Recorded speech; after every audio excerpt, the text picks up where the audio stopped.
Hello, hello, hello, everybody. Welcome back to the Pipeline Podcast, episode 104. I'm your host today, Darren McClymans, and joining me for today's very special episode, it's the one, it's the only, it's the fabulous, it's the amazing Three Dubs. Three Dubs, how's it going? Going good. How are you? I am doing well. A bit tired today, but doing very, very well. It's great to be back for another episode. The main reason you're on for this week's episode, obviously, it's Smallville. I was like, all right, we gotta. I mean, I don't know if you like Smallville. I don't know if you're a fan of that show at all. I don't know. These are actually the Smallville S's, by the way. Is it? Is it really? Yeah. No, I mean we did that D23 stream about a month ago at this point, a couple weeks ago, yeah, about a month and a half ago at this point, and I came to the realization that oh, you haven't been on for a while. It's been about a year since you've been on the show. I don't even think I've been on the Pipeline. I think I've been on the after credits with you and Darth. But this would be my. I think this would be my first. Couple times. I remember we did a Ninja Turtles episode. We did. I think the last one you were on. This just shows how long ago it was. We pitched Arrowverse shows that would never happen. Like we had a giant wheel of Arrowverse characters, and we had to pitch these shows that they gave us, which was a really fun episode. So only 2 times. This will be my third. It was very early episodes, but no, yeah, it's great to have you back. I was like, all right, got Three Dubs on. What specifically, and I like to design my when I pitch these episodes, I'm like, all right, what am I going to do each month? Design them around my guests. And I was like, you know what? We've never done a Smallville episode. What would a Smallville episode look like? So we're gonna be ranking the characters. Now, again, you're probably one of the biggest Smallville fans I know. You're definitely up there. How many times have you seen Smallville?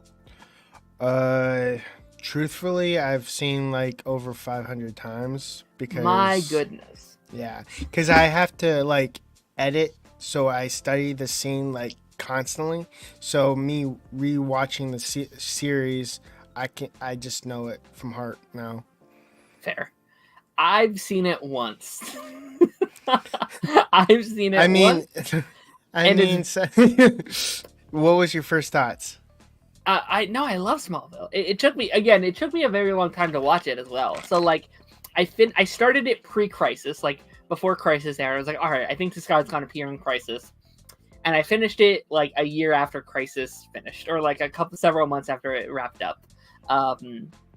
Which was kind of a nice little experience, and I loved the show. But also, it's 10 seasons, and I've seen it once over the course of a year and a half. So my memory on some of these characters aren't the best. So once we get to our actual ranking, it's going to be fun to be. I'll probably leave it mostly up to you, and I'll kind of give my thoughts as they land. But yeah, no, that's something to come in today's episode. Yeah. Let's read off some comments before we get going into today's episode. Alexander in the chat, welcome back, Alexander. We met you last week, and it's great to have you back. First chatter, let's go. Absolutely, Alexander. That award goes to you. LBM in the chat. How's it going, buddy? It's been a while. How's it going? Off topic. My dad recently just finished Legends of Tomorrow, and seeing his reaction the way it ended was heartbreaking. Was he cringed? He had cringe face. What? What am I watching? It was tough. It was tough knowing that, man, it was, because when that finale happened, there's something that it kind of clicked in me. I was like, I have a feeling this is maybe not getting resolved. There was not, we didn't know yet, but I was like, this feels like the cliffhanger we would be mad about if it was canceled. Yeah, and the director even said she made a bad choice. Yeah. I mean, and this is a thing we've seen in TV forever, where it's okay, we don't know if we're getting another season.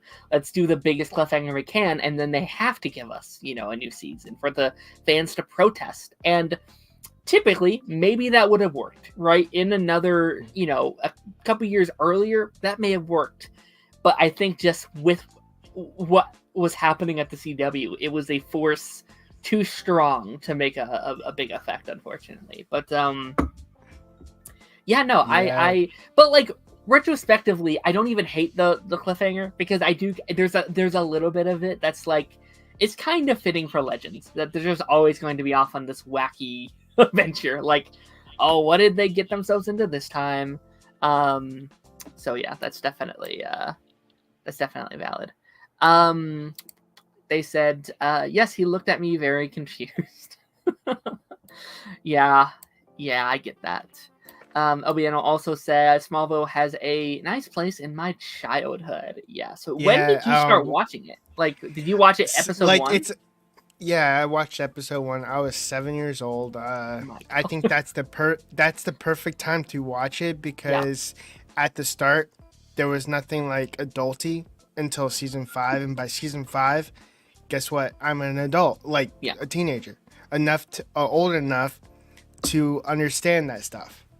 Yeah. So I kind of grew up with it, so I have a more of a connection. It's the thing that made me an editor. So without it, I'm not me. So yeah, and I imagine, again, like, you starting from the very beginning of the show, like you're watching that 10-season journey from the very start to the very end. Very much, I think, that was my experience with the Arrowverse. Like, I started that in middle school, and then through the end, I guess, until now, right, with the finale of Superman and Lois, in a sense. So like, that's kind of my Smallville. Like, I even think back to people who watched Supernatural from episode 1. Like, that journey, I watched that from episode 1 too. Oh my gosh, yeah, that's crazy. Shout out to the people that watch like Grey's Anatomy and stuff like that. That's just on season 50 billion. After like season 6, I was done with that, because they kept killing my characters. Yeah, I mean, season 10. I gave it 10? till season 10. Yeah. Gotcha. I watched like the first 3 seasons. I was like, this is great, but I'm never finishing it. Like, I'm never going to get caught up. Not fully. I think they killed 2 characters in 1 season, I think, and I think it was Charlie's character and the doctor that's married, that was either had a baby or married to Meredith. Sure. After that, I was done. Gotcha. But yeah, we're going to get today's show started. Now, I like to start, again, it's been a while since you've been on, so I guess this thing wasn't around when you were last on, but I like to intro our shows by asking my guests things that they've been watching lately, or art they've been consuming. So that's a TV show you've been watching, any movies, video games, comics you've been reading. Is there any piece of art that you would like to shout out or promo for our little intro here? Well, I've been watching The Rookie again. I'm on season 6 now. I was scared when going into season 6 because there's 10 episodes. So I literally went, oh no, it's canceled, or last season. Nope, it's just the writers and actors strike affected it. So, and it's been renewed for season 7. I was like, oh, thank God. Now, is season 7 the final season, or no, it's not? Okay, cool. No. That's one of those shows where I always see the clips on TikTok, and I'm like, that seems like a fun show. Probably never going to watch it, but that looks really fun. But Nathan Fillion looks like a fun time over that show. He got extremely skinny by the season 6, so. Wonder, because was that before Green Lantern? That was before Green Lantern, yeah. Okay, gotcha. But it's kind of, I think he's wearing like some sort of padding, because he looks like filled out in Green Lantern. Gotcha. Where when he goes back on The Rookie, he will look skinny. Yeah, that's very fun. Oh man, things I've been watching. I don't know if you're a fan of the franchise. I've been trying to continue through my Walking Dead journey. So many Walking Dead shows. I finished my 3rd show now. I'm on to my 4th show. And like, this was the show everyone kind of hated, like, within the franchise. Like, this was when everyone said, like, oh, it's like World Beyond sucks, it's not very good. And I was like, okay. And I watched it. I was like, oh, I kind of like this one. I don't know. I kind of enjoyed this one. But no, I'm. Go Go ahead. Sorry. Yeah, for me, it was like season 7. I think they killed one of my favorite characters. I'm like, Gotcha. I'm tired of getting hooked on a character, and then you're killing him off. Yep. Yep. I assume Glenn, right? Because Yeah, that was always Glenn. a bit. Yeah. That was like, but because I knew Glenn wasn't living for the whole show. Like I knew, like I basically knew by the end of the show most of the characters were dead, and I knew that going in. So I was like, all right, I just accepted that from the get go. Now season 10, I wouldn't mind, but season 7, no. Yeah, first episode season 7, so it wasn't even a full 7 seasons. It was 6 Yeah. seasons. But I mean, he comes back as Ghost, I think. Like hallucinations, if I'm mistaken. yeah, he might come back as he might make a little cameo. Yeah, I think he made the one appearance later on as like a ghost thing, whatever. But yeah, no, yeah, something. Is that all I've been watching? I've been watching Hell of a Boss. I've been trying to get caught up on that because I hear that show's very good. Which is kind of just like in the same world of the Hasman Hotel stuff. And that's been okay. I'm not hooked yet, but it's been pretty okay. And yeah, that's kind of been it for me at the moment, I guess. Yeah, with that being said, we are going to be going into some of our first topics here. We have a couple of news stories that we're going to be talking about. Now, obviously, you've already probably talked about a lot of this over on like Party Nation and Eric's stream. I think we were. Oh no. Both of those were on Eric's stream. That I may have talked, but I don't remember. So yeah, you know what? We're gonna start with this one because this is kind of a little bit out of my wheelhouse typically, but I really did want to talk about this. A sixth Ice Age film seems to be in the works, according to the actor who played Sid in the franchise. Now, I want to start off by saying, did you watch the Ice Age movies growing up at all? I know. Yeah. You're probably a teenager when these movies were coming out, right? Yeah, I watch anything that like animation and that I find interesting. Gotcha. Ice Age and Despicable Me and like Inside Out, all these other like Frozen. I watch all of them. So Amazing. What's your Moana. favorite one, or do you have a favorite one? Oh Jesus. Despicable Me, I think, has the more funness. Oh no, I meant like out of the ice. I meant like out of the ice age. Out of the Ice Age. Let's see. This one's a little trickier. Gotcha. I think 3, where the Dawn of the Dinosaurs.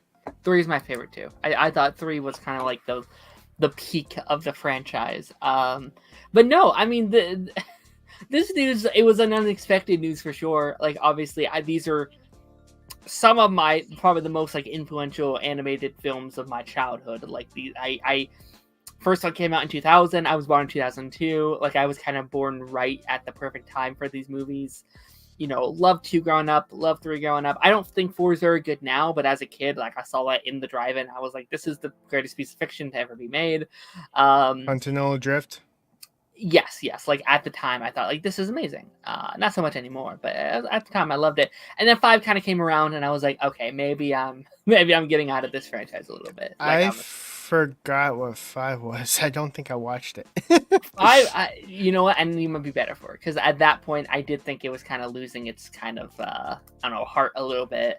That was the one with like asteroids were coming down, and Scrat goes to outer space, and it was getting like, okay, this is getting very silly now. It's getting very out of control. And then, even more recently, they did, as kind of like the final hurrah for the Blue Skies Studios, they did the Adventures of Buck Wild straight to streaming movie, and then a series of Scrat shorts for over there, and where Scrat finally gets his nut, which is a very, a very cute moment. But thoughts on the 6th one? Obviously, Blue Skies is shut down now. It would be under the new, I assume, a Disney label or maybe the Century Fox label. Is this something you'd like to see? I would like to see like if it does like come back. I need a story that kind of goes back to the beginning, but with the heart and kind of makes sense because I think during the Ice Age, a lot of stuff died. So you gotta have some sort of wrap up. Yeah, I think I definitely like. I'm not against the idea, right? If obviously, like, again, these are movies I really love and I really enjoy, but I'm also not scrambling for a new one. Like, I feel like another kind of like, I don't want to say cash grab. Like, I feel like the word cash grab gets thrown around a lot, but I do want it to deserve its existence. I do want them to prove to me like, oh, this is why we're doing another one.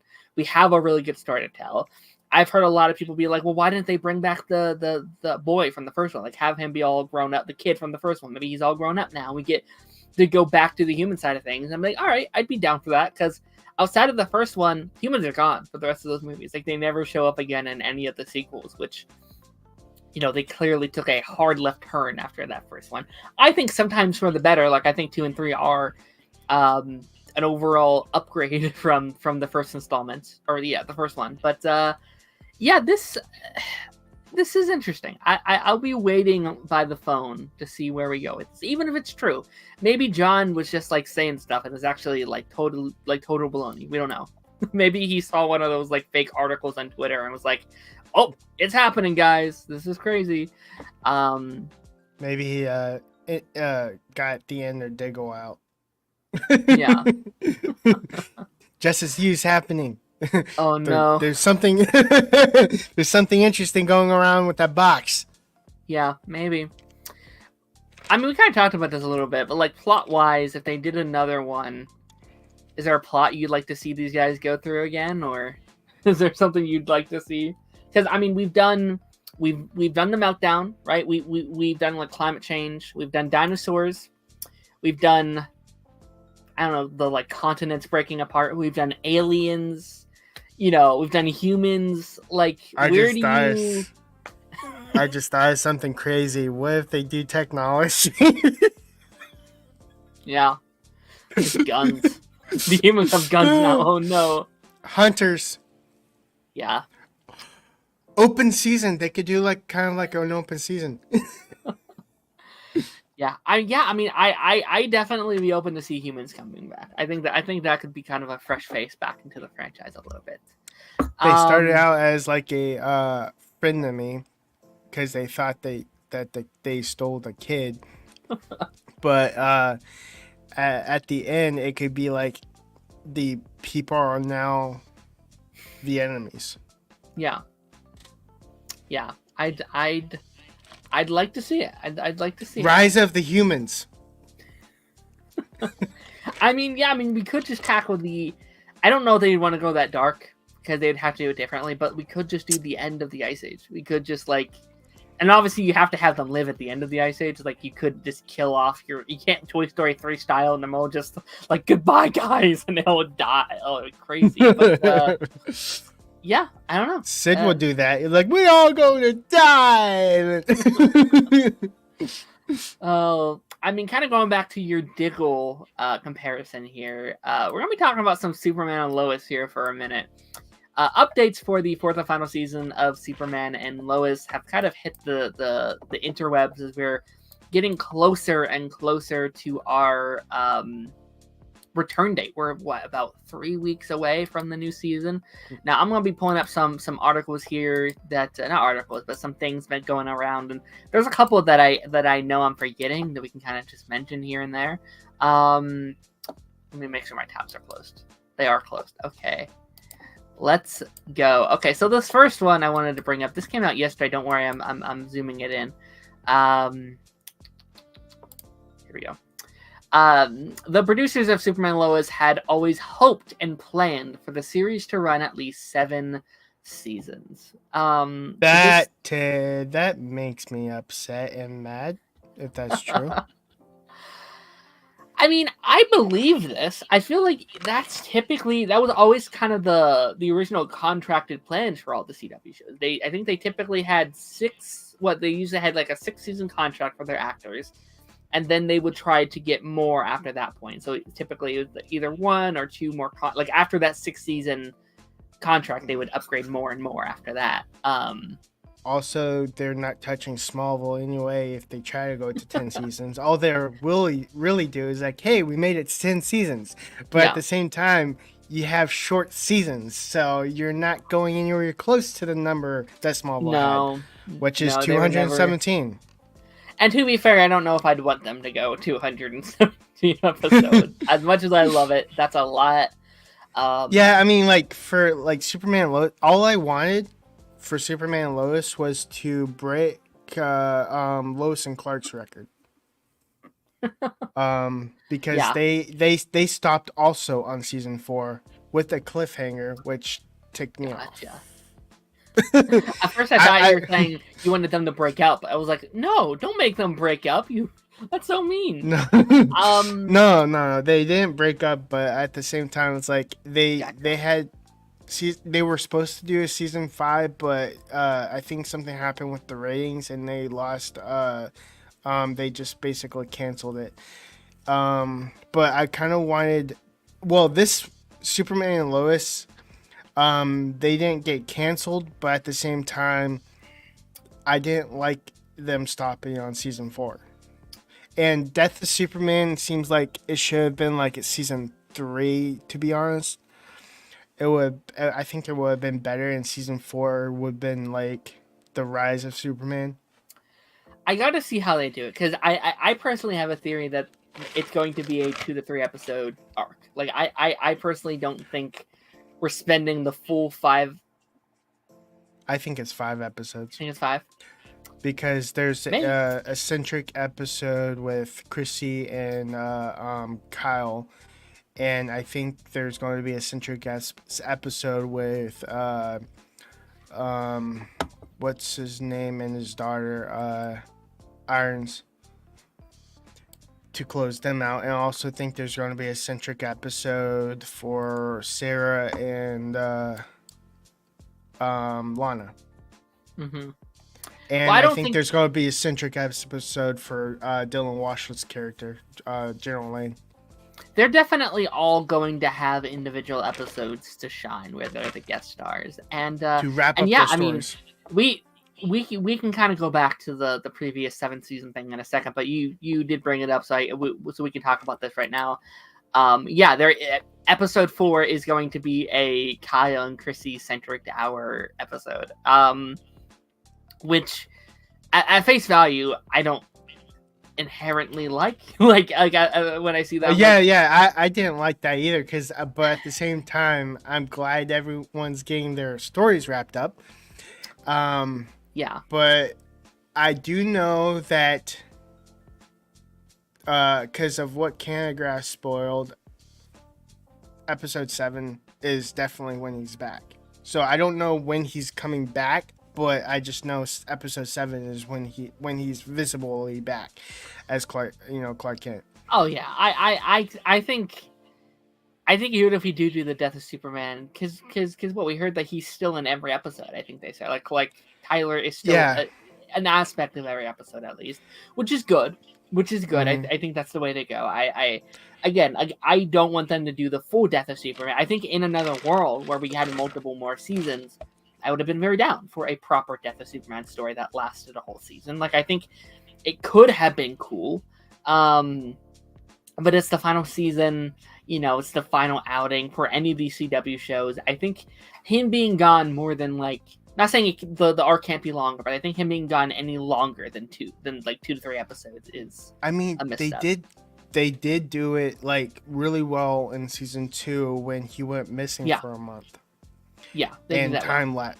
Yeah, so I think with this one it's going to be a little longer, but at the same to make it feel kind of real, because I think that he does die, but like how in the animation movies he goes to the fortress and something happens to where he comes back. Yeah, they can do that still.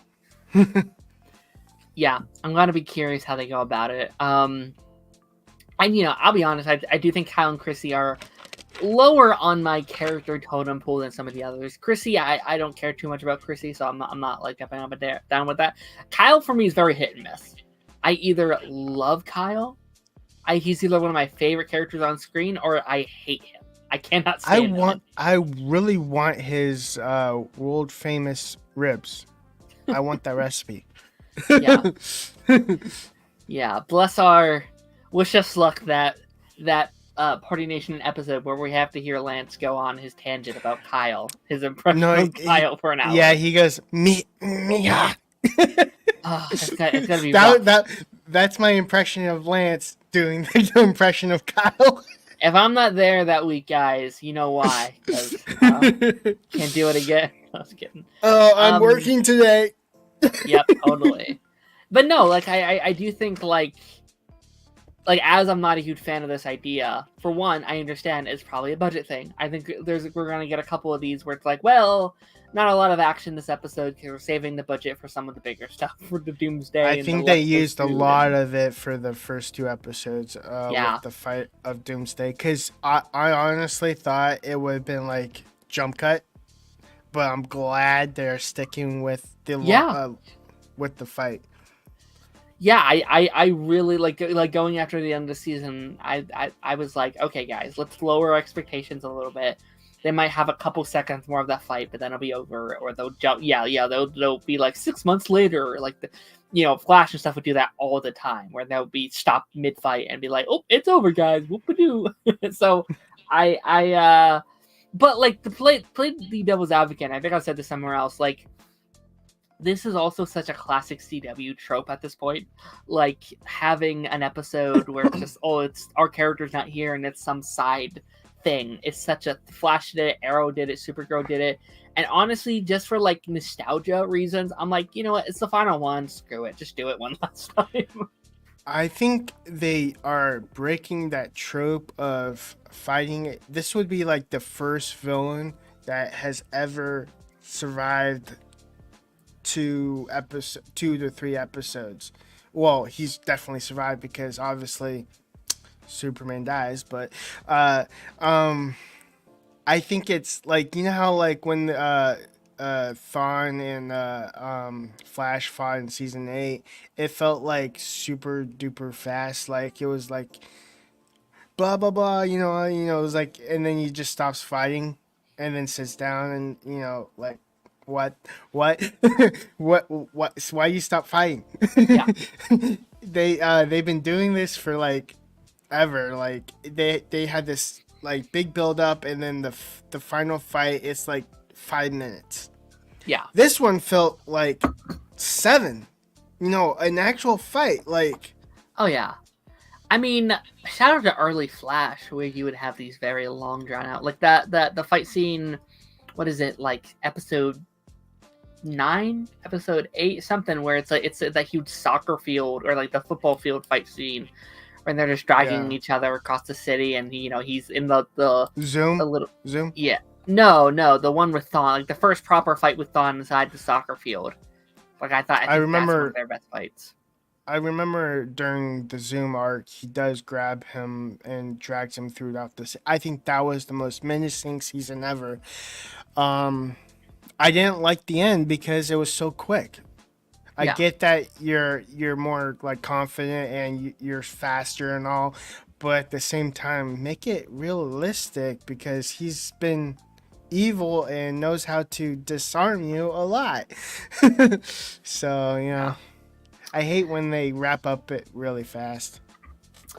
And there's also this quote here. We've kind of talked about this on a couple different streams at this point, but there's a mystery character from the comics that they couldn't believe that they were able to get, but they got. Do we think this is just Jimmy, or do we think this is someone else? I think they could always use Jimmy. I think it's Wells' character. Whoever Whoever Wells is playing. Yep. Which, yeah, that's another thing. I'll be honest, I'm not sure how I feel about that whole thing yet. Like, I feel like...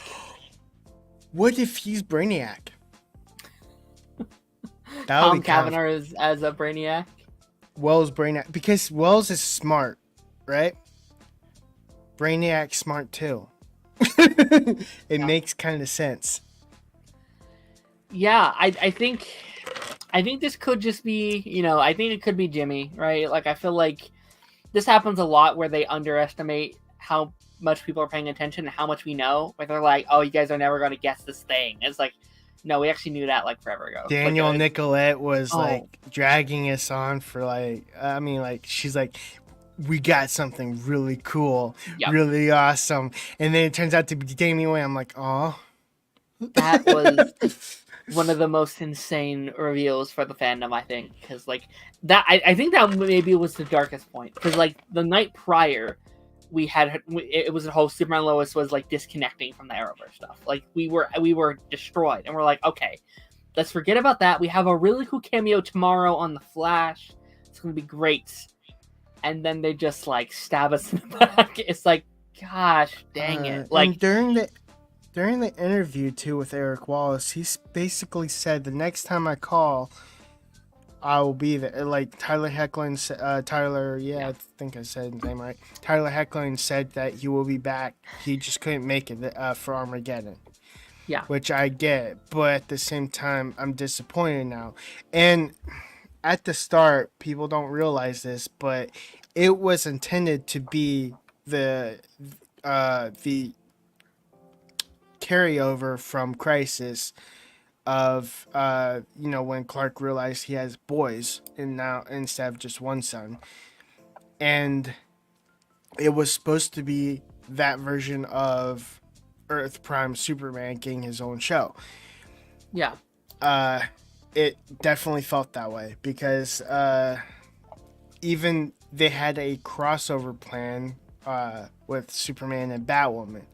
100%. So it felt like they were, as soon as they were denied that or something happened to prevent that, it felt like they kept dragging us on for like 2 years, and then flatting out saying at the end, like, and also there's a continuity error within that speech because he's definitely not the only superhero. If you watch season 1 with Diggle, when he's like, Oliver died, there was a superhero.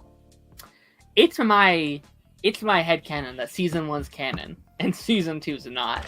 Because like there's no way you can look at season 1 and what they've said and what they were setting up that it wasn't canon. Like it was 100% canon. Like Diggle references Crisis and Oliver. Like our Superman fought in some kind of crisis. Like that, like he fought in some kind of crisis with an Oliver and a Diggle. Like that's canon, So I kind of hope that it's actually Supergirl as a character, because obviously with Supergirl coming in the DCU, it could be like, but this is also the last season, so anything's possible. So I kind of want his cousin to be I don't call it a cliffhanger, but at the same time, that would be awesome, to where he has adventures with Supergirl off camera. Yeah, I think as long as it's not Melissa, I'd be very down with that, because as much as I love her, right, as much as I would love to see those two again, like I have a fan cast right here. Go ahead. Have you seen Teen Wolf? Some of it. I think it would be cool if it was the before I mess up her name, I'm going to look at her name. Give me a second. While you look that up, like my whole thing is like, again, I would have loved to see her on the show at some point. Like obviously for years we're like, okay, when's she going to make her appearance? When's she going to make her cameo? I think her coming in after It's a Separate Earth now would just be such a slap in the face to everyone. Just to be like, I have it now.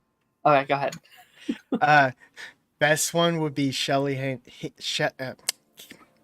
well, I messed up anyway. Shelley Henning. Okay. Which she played Malia Tate. Gotcha. I think that would be a perfect Supergirl cameo. Hell yeah. I mean, Yeah, I'm open to some kind of Supergirl, right? If it's kind of its own thing, because again, like it seems like they're having fun. Like I've come to terms with the Arrowverse thing at this point. Like it still makes me sad some days, but like, all right, you're doing your own thing. You're having your own version of Lex. You know, you're doing your own version of Jimmy. All right, commit to it and have fun with these, things. So bring in your own version of Supergirl, your version of Lex, your version of Jimmy. I'm okay with most of that. I'm okay.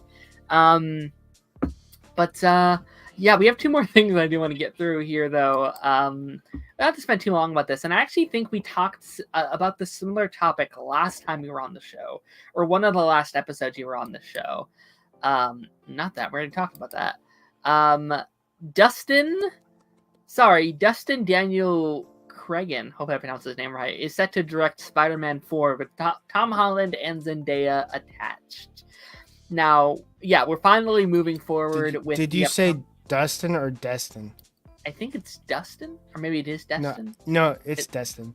Is it Destin? Okay. Yeah. Shout out to Destin, my homie. By the way, we have a Destin in Florida that's also a city, so I know how it's spelled.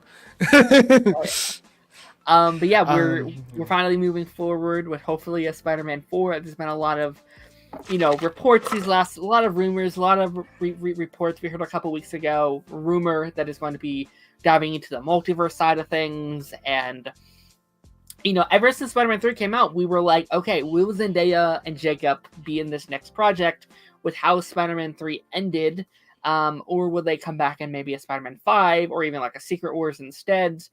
First off, just talk about the director really quick. Obviously, the director of Shang-Chi, he almost directed Avengers Doomsday. Obviously, he did the Wonder Man series, and he's Shang-Chi 2, upcoming, obviously. Are you okay with this directing? Like, are you open to this guy coming in and doing this project? After seeing his bus fight, I'm down for it. Yeah. That's I think that there could be like really S tier Spider-Man fights that we have never seen before. Mm-hmm. Think about I guess Spider-Man 1, Homecoming, Far From Home, and No Way Home had some cool scenes, like with the fight sequences, but at the same time not like amazing, if pun intended. I think with what he did in Shang-Chi, I think we're going to see some kick-ass scenes. Yeah, I think Shang-Chi easily has some of the best action in the MCU. Like, I love Civil War. I'm sorry, I love Winter Soldier. I think it's great there, but I think easily some of the best action we've seen. And like if it's true that we're getting Daredevil in this movie, we could get some really cool Daredevil action as well. If we're going to get some kind of Kingpin connection in that movie, we could have a really cool like Spider-Man versus Kingpin action. Like, I think there's always a loophole in magic, because if you watch Doctor Strange, he goes, make sure you read the warning signs before the spell, but the warning signs come after the spell. Yeah, is the joke. So I think there is a loophole that can be broken to an extent. I also think like Daredevil, he can't see Peter. He doesn't know Peter. All he knows is he was his lawyer, and because he doesn't know Peter. So it's kind of like you can remember someone that you don't know, if that makes sense. Yeah, absolutely. So I also think like Zendaya, there's a loophole in hers, because I think in her heart it's hard to not love someone, because you have this connection when you go to when you fall in love with someone that's Peter Parker and not Spider-Man, because she actually loved the human, not the hero. Yeah. So she has a stronger connection to Peter, to where I think that it will break because of it. Yeah, I definitely, again, like we talked about this last time. I think you were on the show about like should Zendaya, return? Should she remember Peter and all this fun stuff? I definitely, now that I've thought about it a little bit, I'm definitely happy she's involved. I definitely want her to have a subplot to herself, growing as a character. I want them to spend this time wisely with her because I think she's been a solid character so far. But I want them to make us love MJ. Like I want us to be like, oh, this is why she's here. She's that star. Let Zendaya, she's a fantabulous actress. She's so good. I want us to really show that on screen. Spend that time stepping a little bit, and then by the end of the movie, then you can have the spell break in whatever way you want to do that. With this news, it kind of does further my just overall opinion that I do want this to be a grounded Spider-Man movie, especially with with this director on board. I want to see a very grounded story. I want to see, Peter helping the everyday guy, just like the everyday person, and him being that friendly neighborhood Spider-Man, maybe amongst the multiverse mayhem that might be going on. Like maybe it's a multiverse story, but it's a grounded Peter. Like I feel like that could maybe be a fun compromise we can go into. But yeah, no, that's gonna do it for that one. Again, I do apologize, guys. I am a little woozy. I am very tired, so I'm pushing through. And then we have our final news story here. I do want to jump into Venom: The Last Dance gets another trailer ahead of film release next month. Now, obviously, we're going into our third and final Venom film. Again, coming out late next month. It's Halloween-ish movie. Do you like the first two Venom movies? Are you a fan of those? I am actually. A lot of people aren't, but I am. I'm staying with until like the end. So Did you watch this? Sorry, I don't like the Sony's Spider universe, but at the same time, I like the Venom specifically. So Gotcha. Did you check out this a new trailer that they put out? Yes, I did. Okay, yeah. Listen, like I feel like I finally been burned this year. Like up until this year, I was trying to give this universe a chance. I thought the first Venom movie was okay. I did like Venom 2. Like I'm like, all right, this is fun. I didn't like Morbius, but I was just like, you know what? Maybe these movies can be good. Maybe they can be. And I put all my faith in Madam Web because I defended Madam Web. I was like, I think that could be something cool.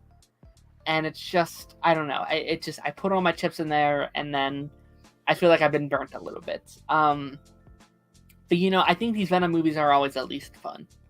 They're a fun time, and I think this trailer kind of showed why they're fun. And I think what I really liked about this trailer is like they really focused on the dynamic between Eddie and Venom.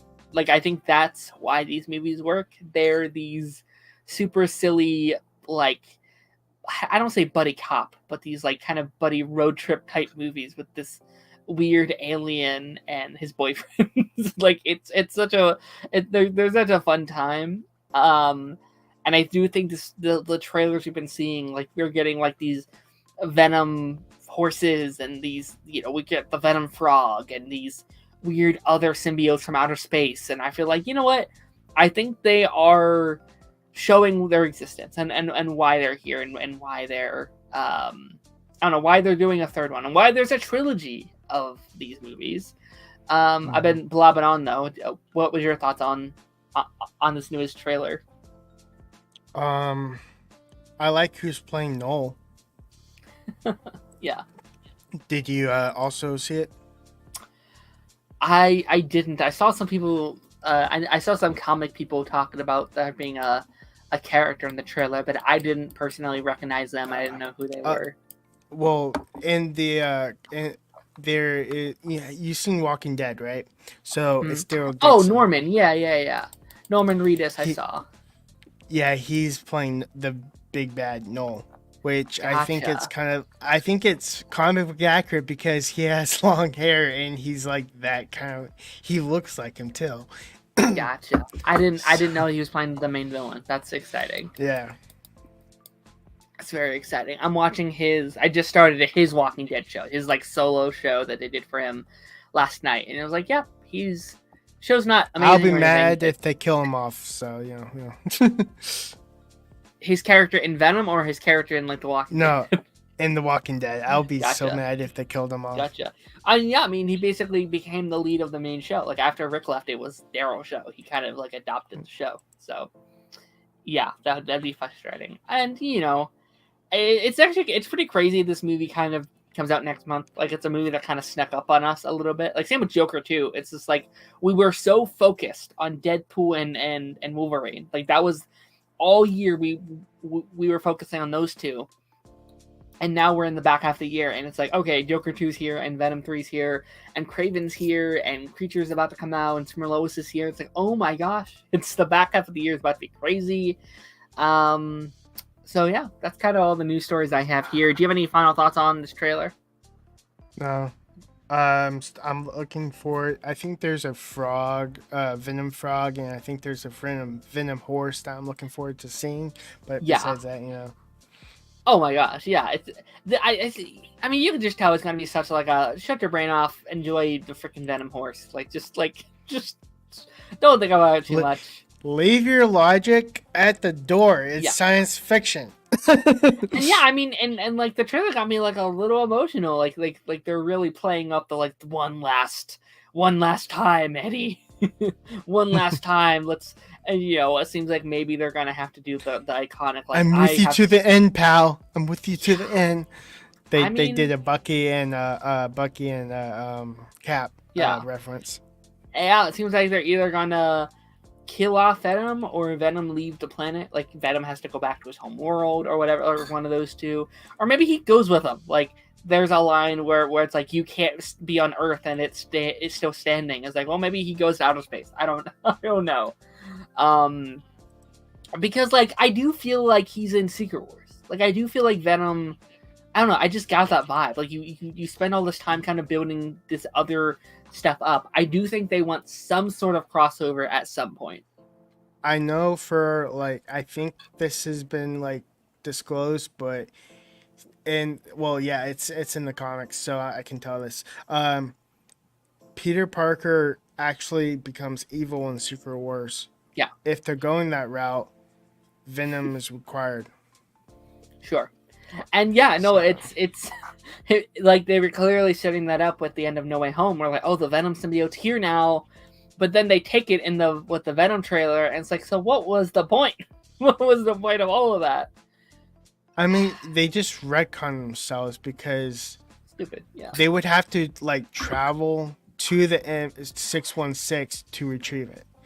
And I don't like the easy way out where they have a plot device that just so happens to open a breach to Earth 616, like Deadpool. Yeah, because Deadpool was in Earth 616 and also other Earths. Mm-hmm. So, because he had that device. Absolutely. I thought it was time travel only. Absolutely. Okay. So yeah, we're gonna be diving into this. We have a Smallville tier list here. That should be very exciting. I will say that there are doubles. There are doubles in here, and there's probably people I forgot. Like I didn't go through this too much. Like I didn't see a Hawkman or anything in there, but like I was like, you know what, it'll do. It'll do. Can I put our there we go. That'll work. That'll be fine. Okay, now we were kind of talking about this at up front. I've not seen Smallville for a little bit now. I'm looking at some of these guys and I'm like, I recognize this character. I forget who you play or what you did. I'll probably be telling you. Like the one you just pointed at is Jimmy Olsen. Yes, there's definitely a lot that I do remember. And I bet once you start talking, I'll be like, oh yeah, okay. I look at him, I'm like, Vampire Diaries? What are you doing here? That's Adam Knight. Gotcha. That did nothing for me. But let's get exactly. He was the only one to see Clark's powers. It was during the Gotcha. crisis episode of when Lana was being targeted and being basically her life was being threatened, and the only way for Clark to hear the future call is to lift up a power line to where he could superhero while also because there's some sort of green kryptonite making it hard to hear, so he had to literally lift up the power the power line to where it didn't touch the green kryptonite. Gotcha. All right, we're gonna get started on our list here. First up, we have, and what a way to start this darn thing! What a great way to start it. We have Jonathan Kent. Jonathan Kent. Jonathan Kent, not cunt. Listen. I'm slurring my words at this point. It's okay. Easily my favorite version of Jonathan Kent. And I think this is a good example. I think this is a good example of why shows like Smallville are so good, and why some of their versions of these characters are still some of my favorite to this day. Is you just got to spend so much time with these characters. Easily the most we've ever spent with Jonathan Kent as a character, because it is a prequel, and typically we start Superman's story and Jonathan's dead. He's having a heart attack, or he passed out on a pier, or he ate too much cotton candy, or whatever it may be. And just like Jonathan Kent, in my opinion, was the heart thread of the show. Like he gave me advice on how to actually raise my own kids when I get them. So I take after me. Like, he's my role model. Yeah, he's definitely the golden compass of the show, and I think really defined Clark's character up into who he is. And I feel like even years after, seasons after he's gone, you feel his presence in the show, and you feel what he had to do. Yeah, I think he also is like for me the start of what we call the best TV dad. I think the second best TV dad would be Jesse L. Martin. Sure. Yeah. No, he's fantastic, and like, yeah, I mean, I'd probably put him as one of, if not the best television fathers of all time. Like, he's up there. Yeah. Again, it's so refreshing to just be able to spend time with Clark's parents a little bit. Like, I'm trying to think back to all the other Supermans I've seen. I haven't seen everything, but I was like, I think this is really, I guess My Adventures is kind of doing that at the moment because Jonathan's still alive over there. But, yeah, I think it's kind of a showstopper with what they were able to do with him. So the next character is Tess Mercer / Gotcha. Lutessa Luthor. I almost said Nissa. I was like, that's not it. So yeah, this is Lex's sister. Sister. Yeah. Okay. So yeah, by adoption. Gotcha. I remember her being introduced and me thinking, oh, she has huge shoes to fill with Lex being gone. I was like, you're clearly a replacement for Lex. Let's see how you do. And I personally, you might disagree, again, you've seen the show a lot more times than me, I thought it was a very nice breath of fresh air. I thought, like, as much as I loved Lex, right, we were, 7 seasons strong with him at that point as kind of like the main, character in that spot. And I thought her coming in felt like such a fresh, I don't know, coat of paint for the show. I'll be honest with you. Okay. I thought she had some of the rocky moments too. Gotcha. I'm going to be not biased, so I'm basically doing this off the realism of it.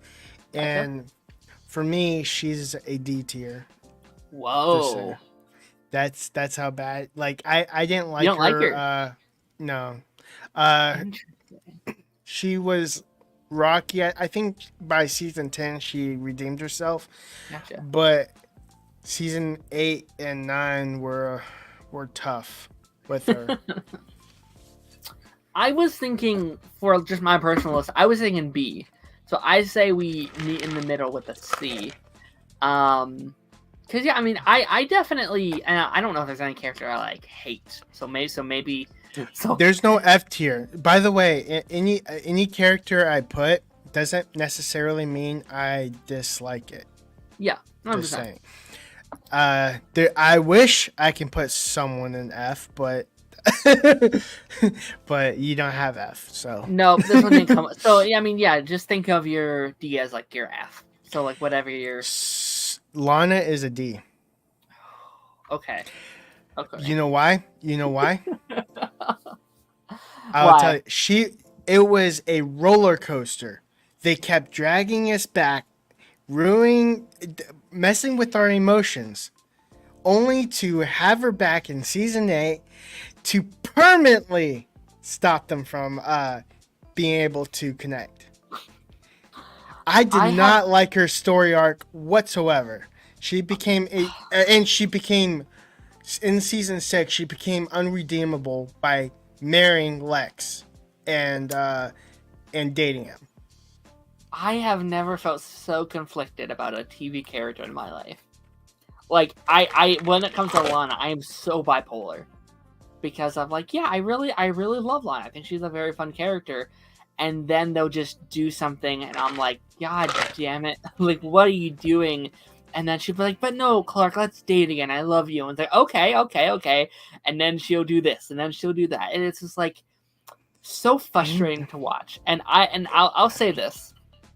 Lana would have been better if they she's an example of a character that should have been in less. And a lot of these CW shows do this a lot, where it's like, if you would have just been cut off at like season 3 or 4, I would like you more. But they keep bringing her back. If they did that, she would have been an S tier. Yeah. But at the same time, what they did was she felt like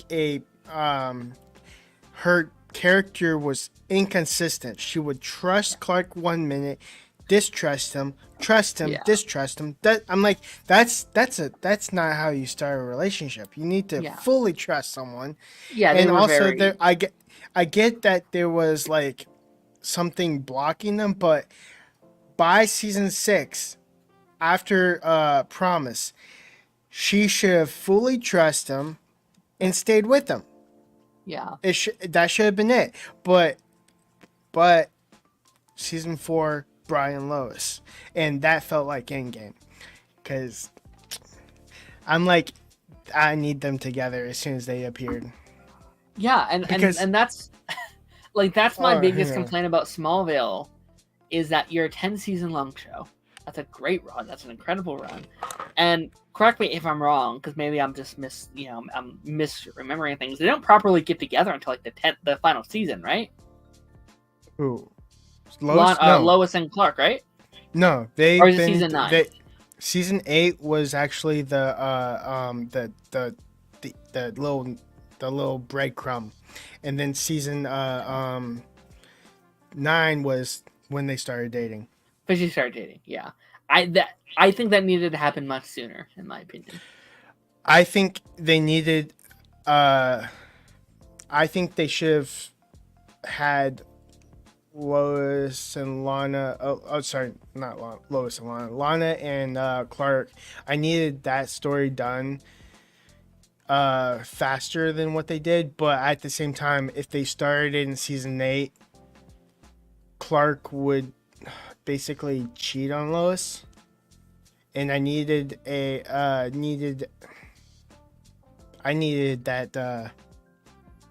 that permanent separation, because it was his first love, and it's hard to break your first love, but if you're forced out of it, it's easier to break off. Yeah, I mean, I definitely would have cut off the Lana stuff at like season 4 or season 5-ish, and then maybe season 6, but even that's pushing it. Like, it's really like by season 7 with Lana, I'm like, I can't do this no more. I also think it was a smart idea to do a time jump between season 8 and 9, because Lois went to the future. With that separation, that 3-month separation, I think Clark missed Lois really strongly, because as soon as he realized she's back, he smiled and was like relieved. And I think that was the tipping point. Also, they made a joke. You've been in love with Lois since the 1930s, which is when Superman was created in 1938. I think it was I think it was needed to have that time jump because it made it feel more real. Yeah. Because what happened in season 8 and Clark literally hating his decision and decided to go be a hero. And I think that was the tipping point for him to where the only one to bring him back was Lois. Gotcha. To bring the Clark Kent back was Lois. So it felt like it was needed. And I think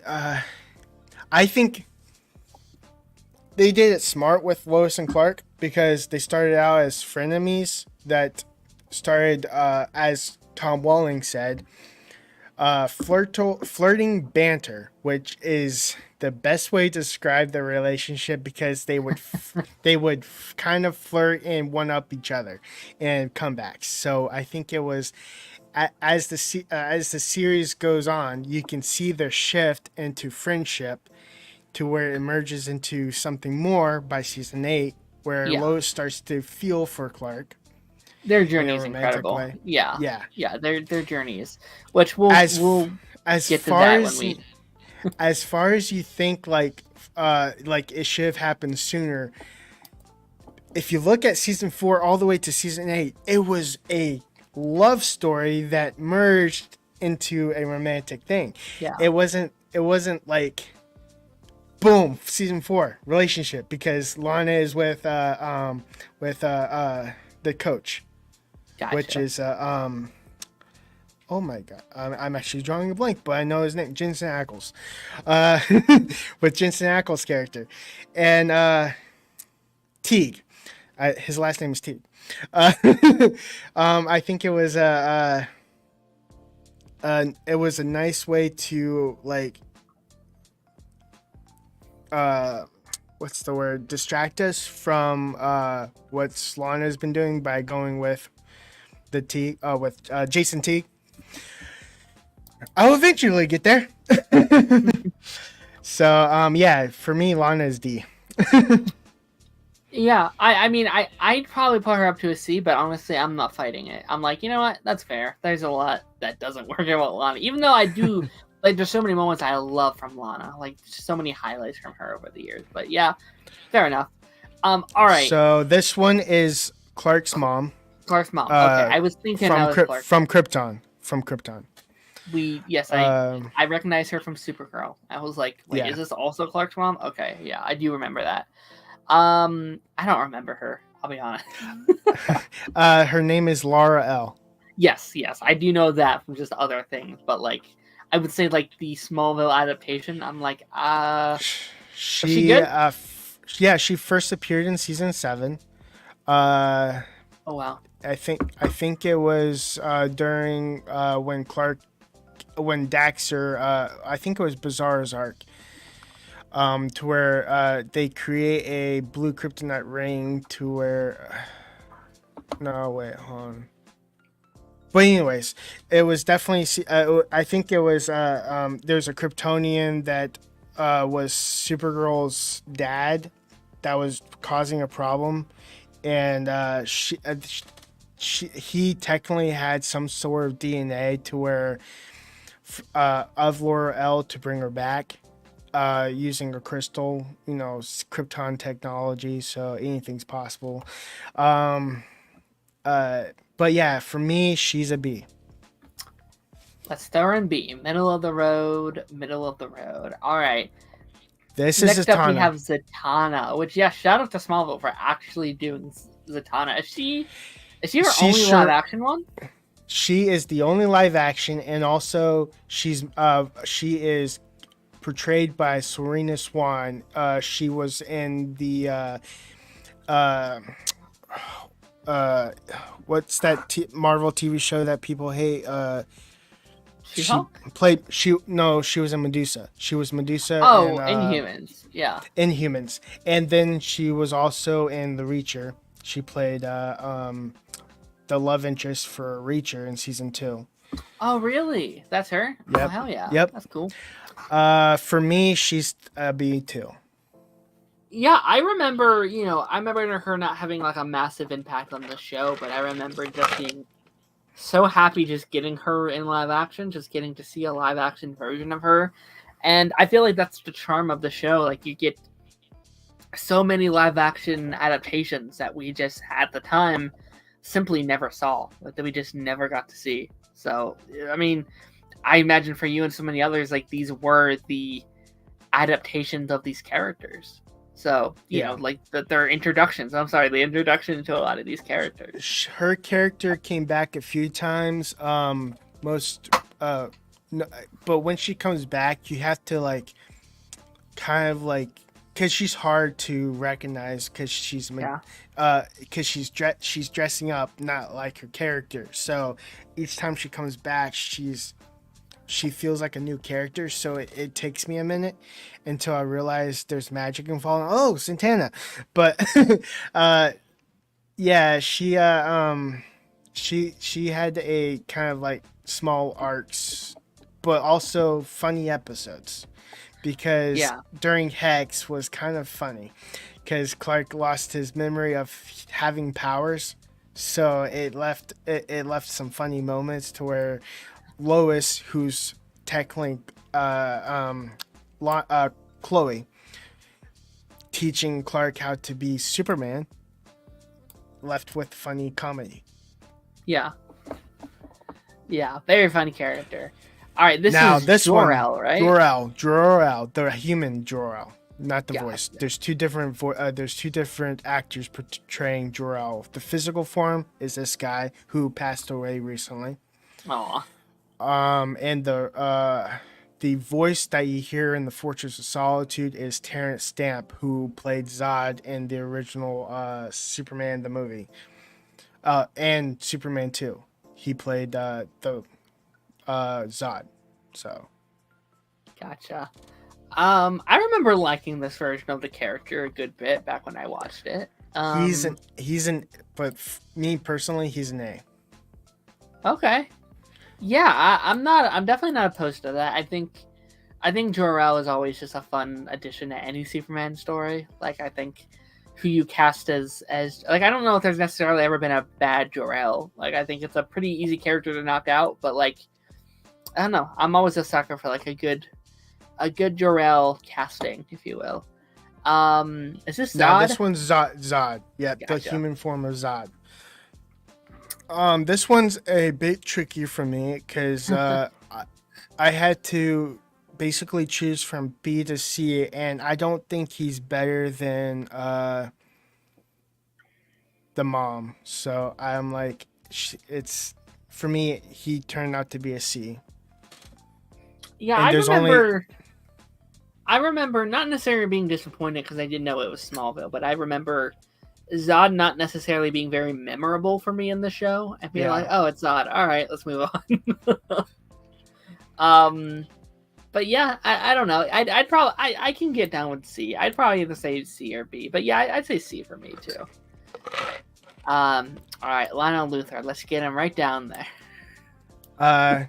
Well, actually, yes, that's technically where he belongs, but at the same time, I think his acting and how he portrays the character is a C. Oh, really? I was thinking S tier. No. Someone else is going S tier. I don't think he's better than Lex. Just saying. I think they can both be in S though. I will give him an A to be generous. Where would your normal ranking be? C. You're saying C. I'm saying S. I will give him the generous benefit of the doubt of A. Okay, fair enough. I think I also just think he has some of the best episodes in the whole show though. Like, I think he just becomes such a great staple Man, the episode where Lex pushes him out the window. Oh my god. Top 10 episodes of the show, I think. That reminded me of Lion King, where it's like, long live the king. Or long live the king. And then this is Adam Knight, and he goes in D. The freak from Supernatural, Vampire Diaries, and he's in Lost. Yes. He sleeps with his own sister in Lost. I think that's him, at least. Well, they're all dead in Lost, so I mean, they're not. I refuse to believe it. This one's Martha Kent, and she goes in S. D. No, I was kidding. No, I think I think they both belong up in S. I think they're both just these. You know, parents aren't hard to get right, but it's just they're the golden standard, and I would hate to separate them. Yeah, I think they both deserve S tier. Jason Teague is a B for me. So we got Dean Winchester. I mean Batman. I mean Jason Soldier Teague. Boy. He's a phenomenal. I remember from Dark Angel. That was the first time I saw him in 2000 with Jessica Alba. Yeah, I think he's a phenomenal actor. He almost lost his job, by the way, because I think he accidentally elbowed her while filming a scene, and he goes, "Yep, my career is over." Oh no. Yeah, I remember I think his character is memorable just because it's Jensen Ackles, and we all love Jensen Ackles. So it's like, yeah, he's on the show. But I remember not loving him, because he was dating Lois, right? Fun fact, he was actually supposed to be Clark Kent. He was the backup. If Tom Welling said no again, he would have been Clark Kent. That's crazy. Jensen, I mean, he would have done good. I can see it. He definitely doesn't look like a 15-year-old, but it would have been. I would like to see what that reality would look like.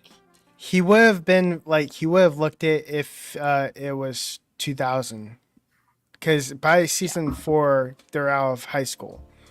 And season 5, they're in college. Yeah, and to be fair, neither does Tom Welling. Tom Welling doesn't look like a 15-year-old either. He doesn't. No, he didn't look like a 14-year-old. Yeah, dang. Oh, well, also he's Kryptonian, so who am I to say what Kryptonian 14-year-olds look like? Yeah. We got Is it Winston? Winston? No, Whitney. Yeah. Shout out to Whitney, bro. For me, he's a D. I did not like the third-degree burns and evilness of him at the start. You know what? I think Whitney plays the exact role that he needs to in a show like this. He's supposed to be the most annoying character ever, and I respect them for not overplaying his welcome. Right, with a show they overplayed Lana. They overplayed Lana. Oh, they absolutely did. But I felt like Whitney left in season 3, season 2 or 3. No, 2. Yeah, well, he came back. He left in season 1, and then he came back for an episode to basically die. Yeah. Yeah, no, I appreciate them for not overstaying his welcome. For me, I think he's a C. It's probably where I put Lana too, but I'm okay with D if you want to put him in D.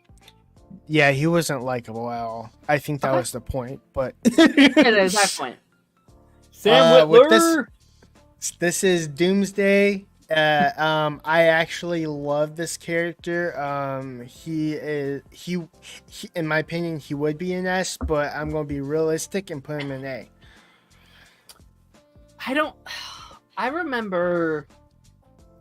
necessarily think it's a good adaptation of Doomsday itself, but I love Sam Witwer as a villain. You know what I mean? At the same time, season 8's I didn't think they would have a Doomsday. That's how.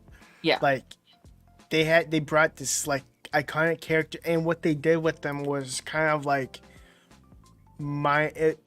honestly, it was a step up from season 7, and I think having him as a serial killer was really done well.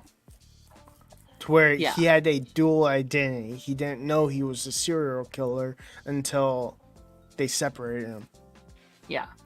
And yeah, like Sam Witwer is always a treasure. Like you could throw him in anything, and I'm like, yeah, sure. Yeah. Like he's And yeah, like he also, made Riverdale great. Like his mm, little villain arc in Riverdale. I was like, yeah, this is the best. and he was an Agent Liberty in Supergirl, which I hated that character. I don't know why. I love Uh, Agent Liberty. I think he should have been a season 1 villain because it makes more sense. But by season 4, people trust Supergirl, so it's hard for me to be like they 180'd really fast. I mean, that's the world. Like I like it's people will pretend to be accepting. Like we're still They dealing trust with like, Superman. They trust but do Superman. they? So what? Do Why? they? Why is because Superman's been their hero way longer than Supergirl has, and with this, it felt like they were being sexist towards Supergirl. Well, I mean, I think I mean even with Superman, like there's always going to be racism connected to Superman, and you know I there's always get that, but at the same time, I think the people trusting him would overshadow the racism I don't know. I because think this is the stuff we're still dealing with in like today's culture, and just like yeah, but at the I same time, I didn't like it. I mean, like it felt too real for me to where it was kind of. sure, I go into TV shows wanting to fair enough. escape reality. I hate being taught a lesson. I'm like, Yeah, I know what this lesson is. Stop telling me. I mean, I yeah. get it, and I know it's bad, but at the same time, I want fiction because I hate reality. Yeah, but I think there's always going to be politics in TV to an extent. Like it's unescapable at this point. Yeah. All right. Next up, we have Martian Manhunter. Manhunter, and for me, he's an A. He's actually better than Doomsday. I agree. He's not S tier for me, but I remember loving this version of Martian Manhunter. One over. Move him. Jonathan Jor-El is better than him. Just saying. Gotcha. Because Jor-El like literally sent Martian Manhunter on the path to protect Clark. So you have to give Jor-El props for thinking ahead. Pete Ross for me is a B. I'm trying to look. I honestly he was they didn't draw him out, but at the same time I don't like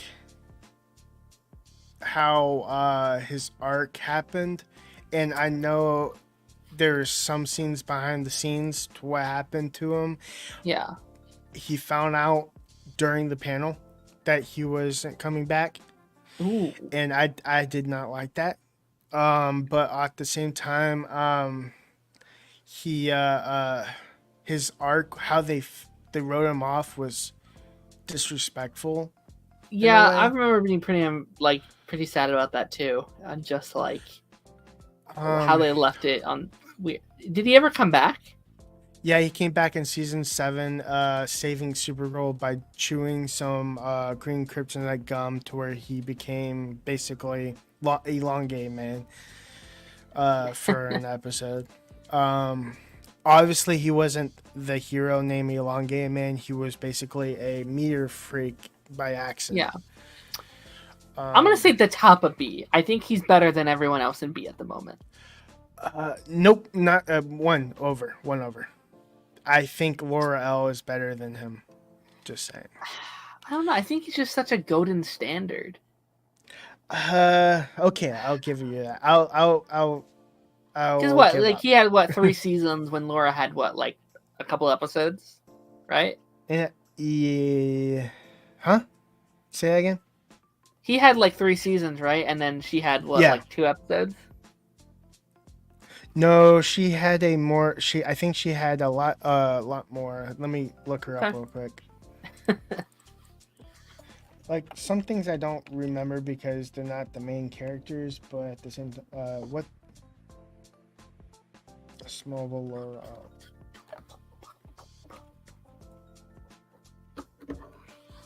she had episodes to where that are memorable, I would say. Yeah. Heather, I know her last name is Slater. What's her first name? Oh, I have no idea. Helen Slater. Yeah, that sounds right. Because she's Supergirl.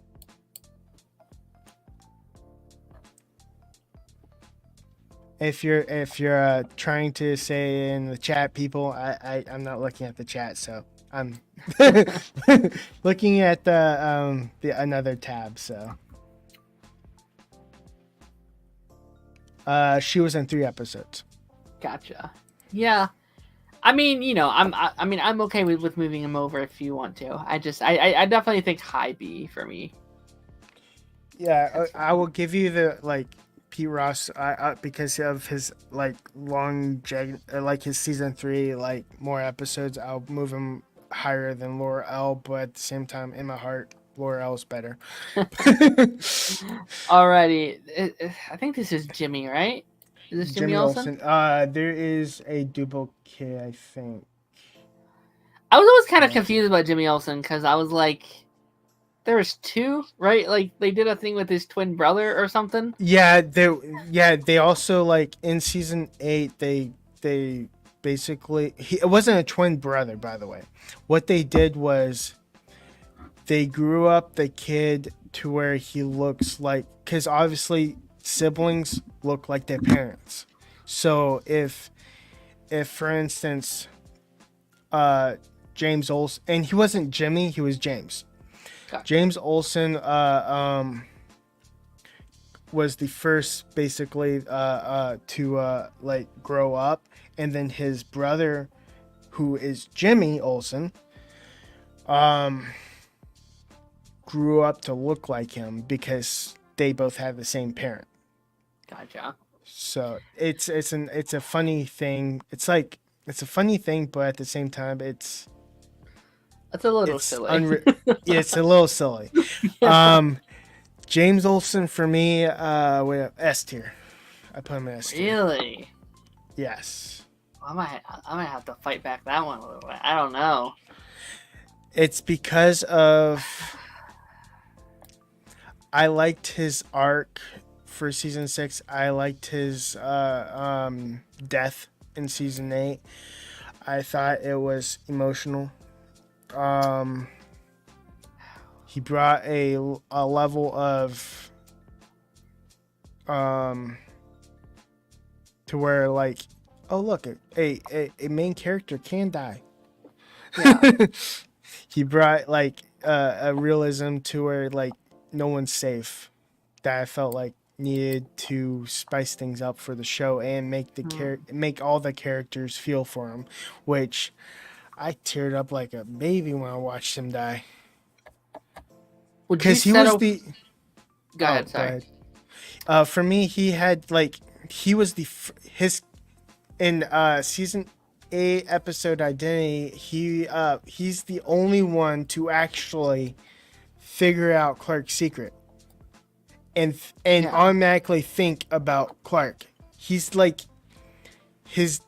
he was strangely he's the first one to go what basically put 2 and 2 together.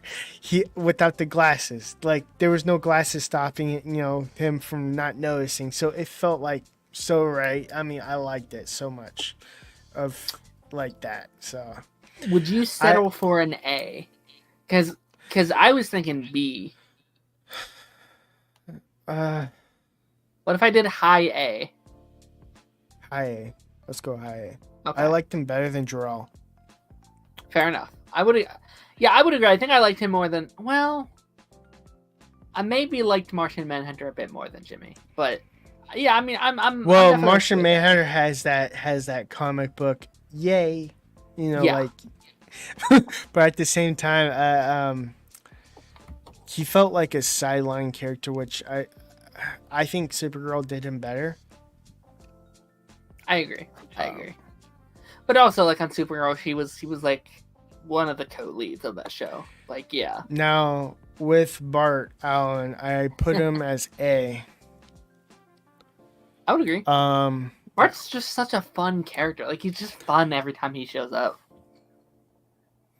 And he's like still too slow stretch, when he came back, it's funny, like, because Bart Allen is technically faster than like all the speedsters. So for him to be like to make jokes, and he's the one that actually name dropped all the Flashes, like when Clark first, because he was a kid that was trying to survive by stealing Clark's dad's credit cards. So and then he looks at all of these fake IDs and he goes, "So what's your name? Barry Allen, Wally West, Jay Garrick," naming all these iconic Flashes. So I think it was kind of, and he goes, "It's Bart." But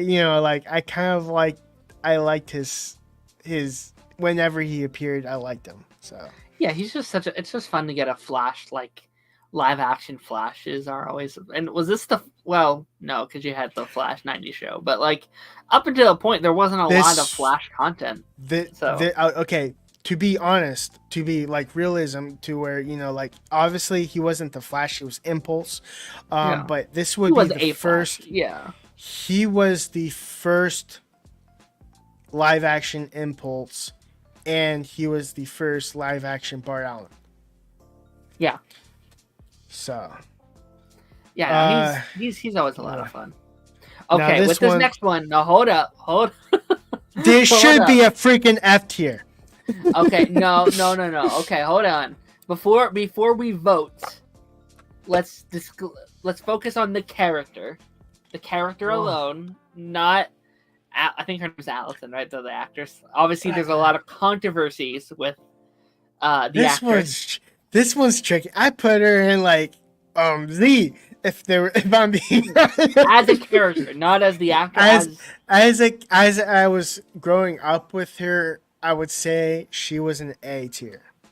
Interesting. I really love Chloe as a character. I love Chloe. I got really irritated during season 8 with her character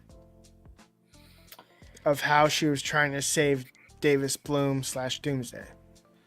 I absolutely hated that. She's in a very similar camp to me as Lana, where she has hills and valleys.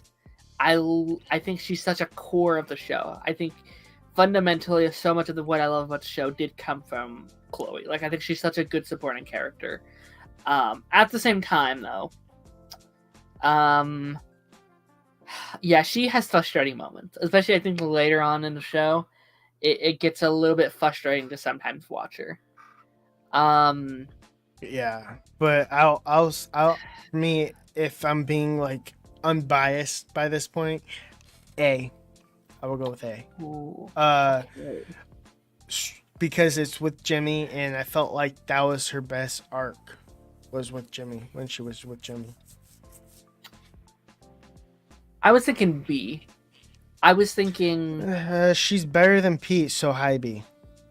Yeah, I would agree with that, because I again, she has those hills. Like, she can be really bad sometimes. Like, sometimes she's just not a great character. What's funny is I don't think she was bad until season 8. That's how much.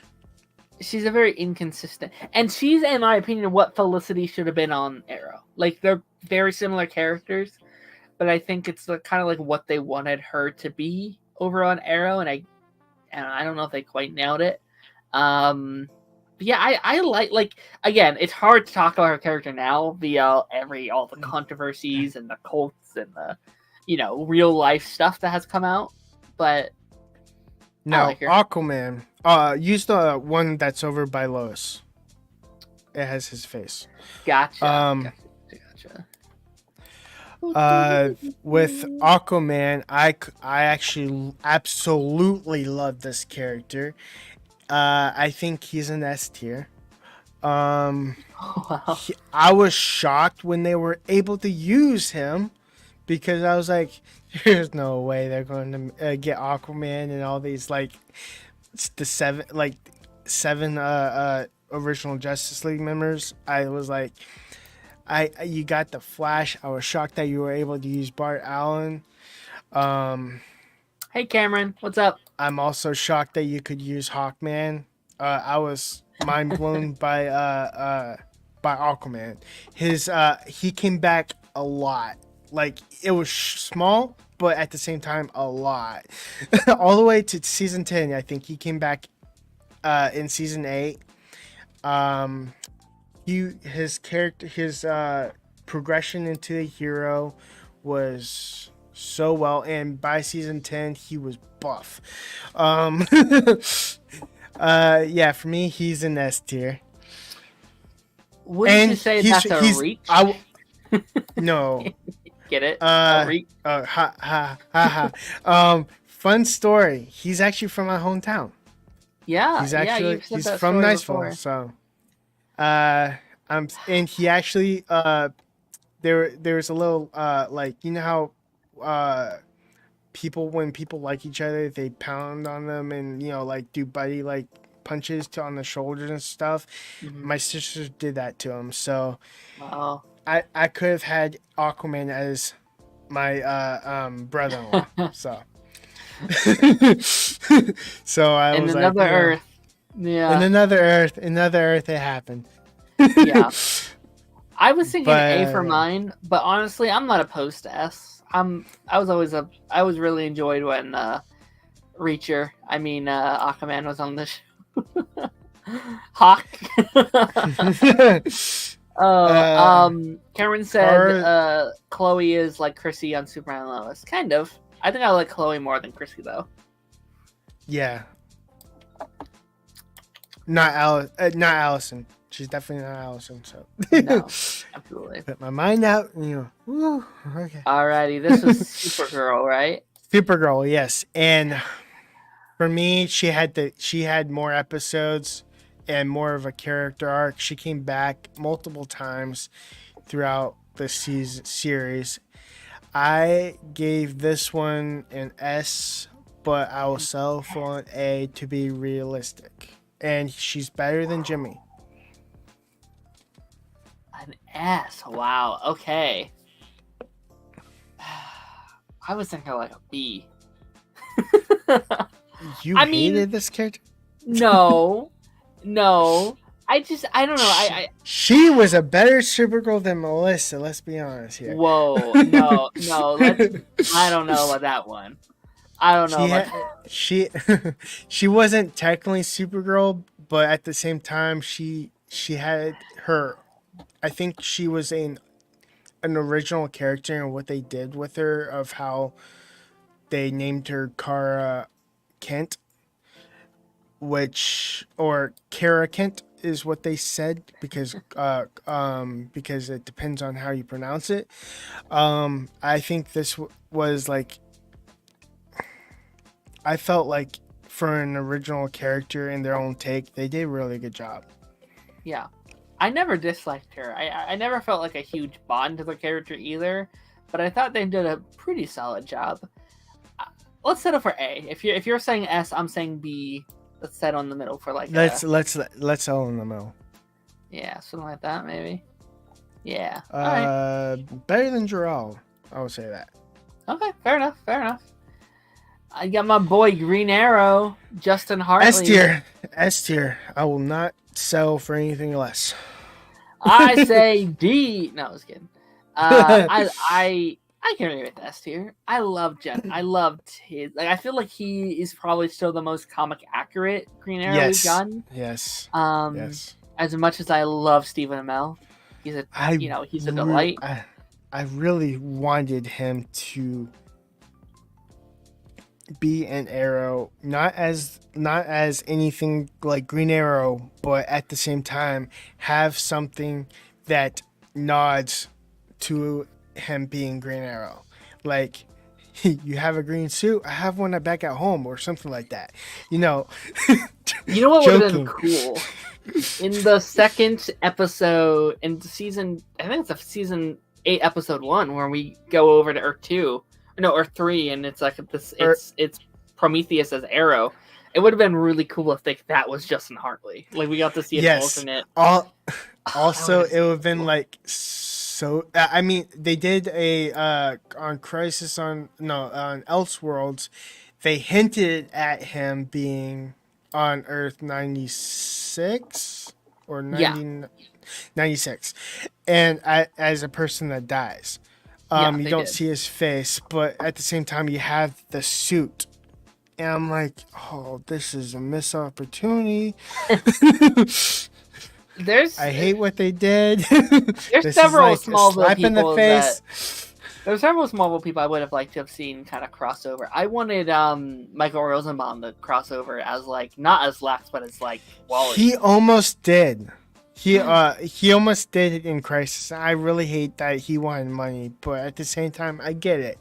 But him as like a live action Wally West would have been such a cool reveal. Like, I kind of wanted, to be honest, I wanted Earth 1/6 to be an alternate version of Smallville, to not actually be connected to Smallville in any way, because it really ticks me off.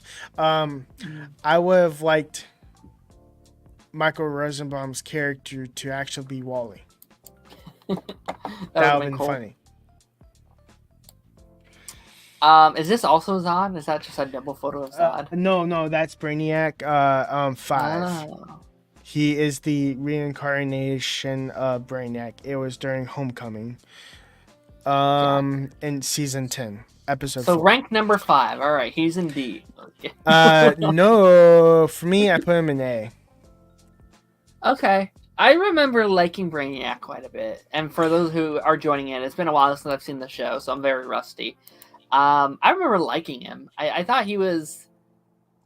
Is he the only live action Brainiac we've got? Oh, no, Krypton was well. No, Krypton, yeah. And, yeah. You said what, me, B? No, A. Okay.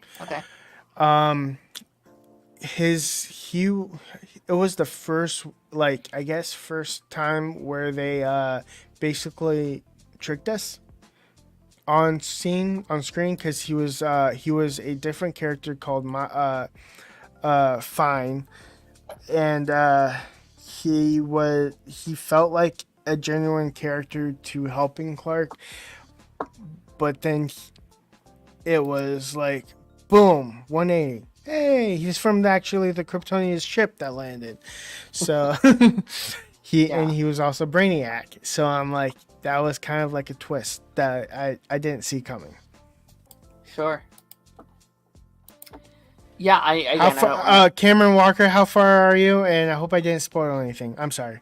Ooh, watching Smallville for the first time. Yeah, let us know where you are in the journey, because we are talking many spoilers in the show. Because it's been since 2011, and there's a long space. So we're sorry for any spoilers. So I don't want to pull you away from watching it and loving it for the first time. So please tell me which season you're on. Spoiler alert. In like 5, 4, 3, 2, 1. Cyborg. Okay. I put A. Character aside, hold on. Character aside, that costume's an F tier. But besides aside, story arc that costume aside, F tier. But at the same time, his character development is an A for me. I'm also giving him sympathy for the actor that passed away. Yeah. So rest in peace. I'm thinking probably B for me. I remember liking him, but like halfway is season 10. So are you near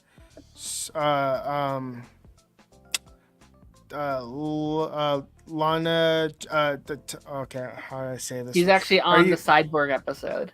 You're okay, actually on the Cyborg episode. Oh, so you're like funny. Episode 16, which is okay, good. So you've already seen the twist of Fine. So let's, cool. Okay. Yeah, that's good at least. There's a lot of other spoilers on this list, so I am super sorry if we have spoiled you for anything big. but yeah, I think he's middle. Like, I don't know if he's a great cyborg adaptation, but like, it was just He cool to was the get a first live cyborg. action too.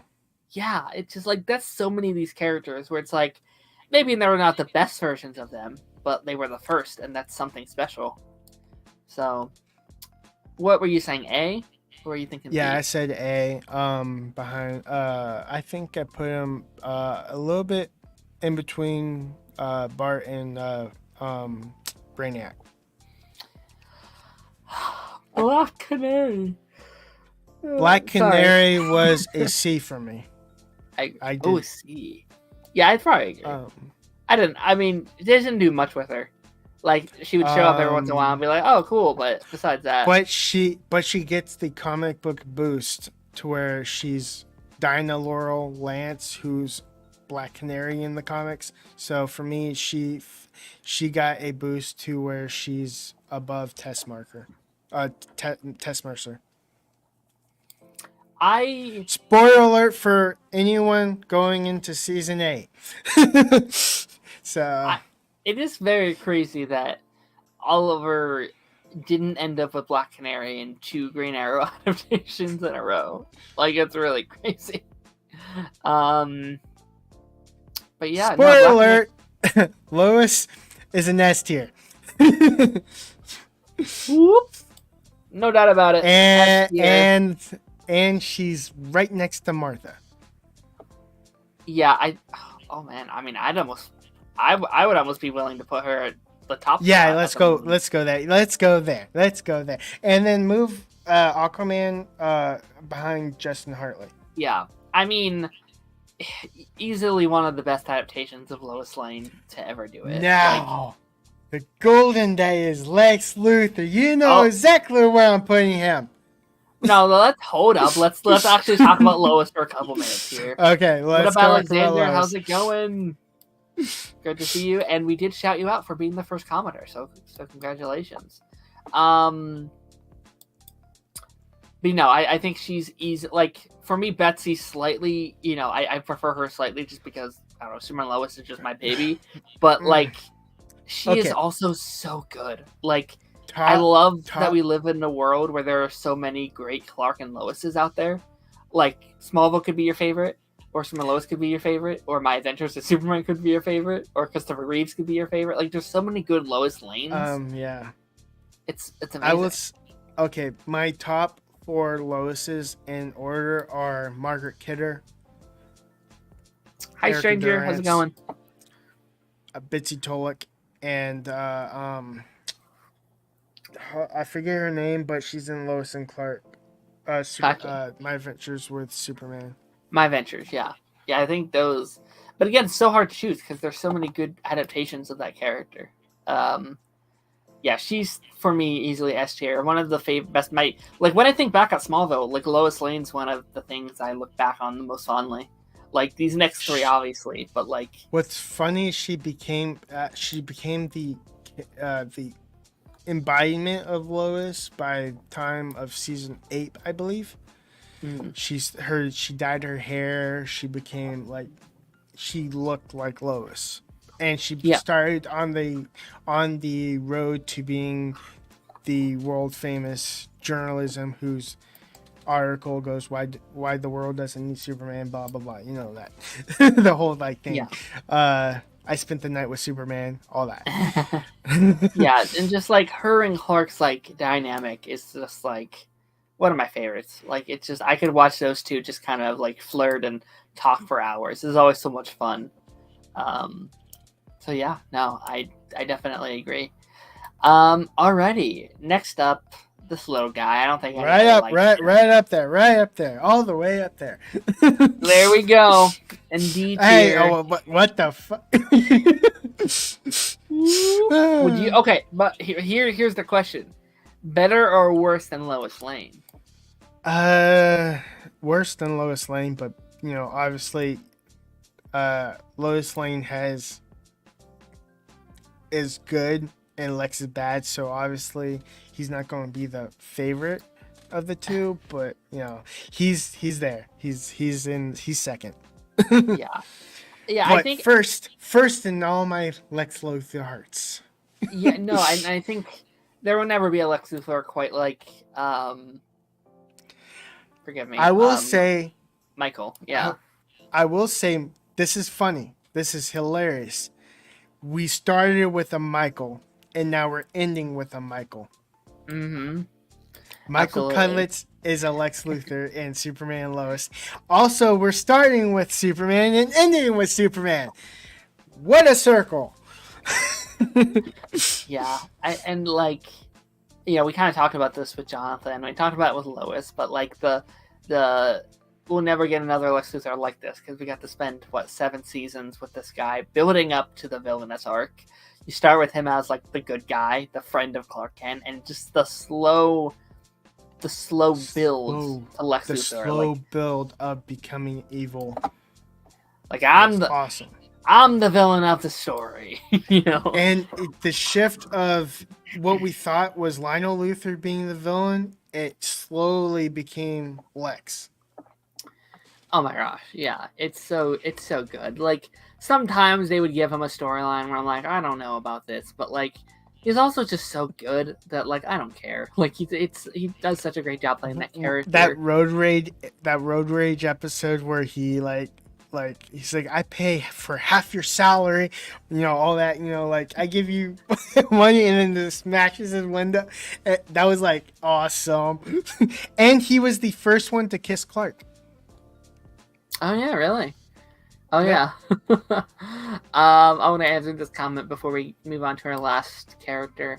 Darren, did you see the James Gunn and the Casca Tremendo is going to New York Comic Con in October? I did not see that, but that makes sense. Well, the show comes out in December, so we get our first information about it. I was saying the other day on the council, I think I was saying it, or no, I think I thought about saying it, but I'm very curious how the marketing for Commandos are going to go because it's the first ever DC project or DCU project. I'm sorry. So I'm curious once they really start to market it. Like once they get trailers, are they going to really start marketing the comics to Creature Commandos? Like I think that could be really, really cool. Alexander says, y'all, Green Lantern going to be good. I see we're talking about the Green Lantern series over at Max or HBO. I think it's going to be just HBO. It's going to be HBO.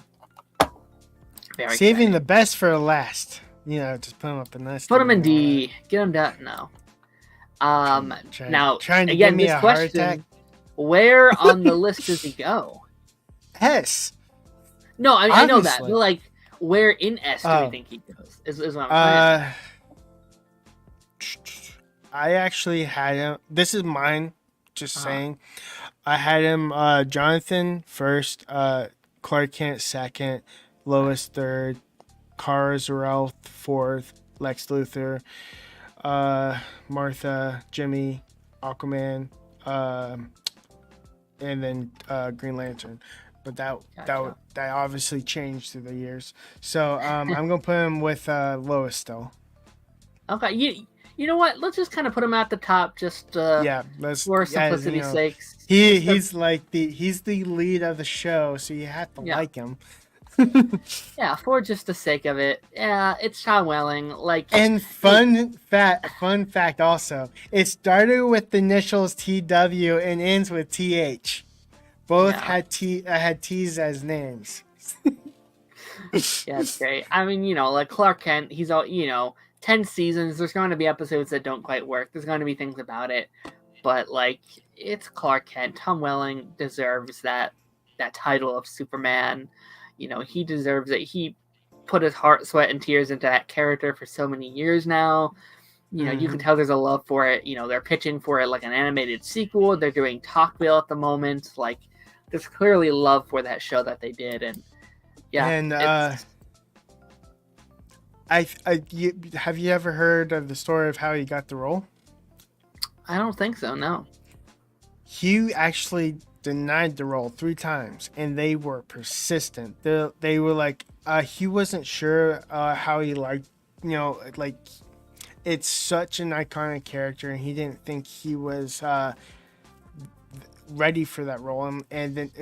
But at the same time, he didn't know about the script, so they the Alfred Goff and Miles Maurer gave him the script, and he goes, "Oh, this is nuts." And he was also worried about the Superman curse. You know, it's obviously a hoax, but at the same time, Supermans have died and been paralyzed, so he didn't want to accidentally like die or get paralyzed. Um, but yeah, he read the script and goes, "Oh, this is not what I thought it was." Because he didn't like the fact that he was going to be Superman. Because at the start, you know, like as Smallville, he's not Superman. He's Clark Kent. Yeah. So he liked how they're telling the story. So that's what drew him in after the third no from him. Gotcha. Yeah, no, I mean, it's an incredible legacy. And, you know, at some point, I would like to go back and rewatch some of the show. It's a lot, though. 10 seasons is a lot to just watch on a whim. 217 episodes. Yep. Or end off on some of these comments. Never seen Smallville.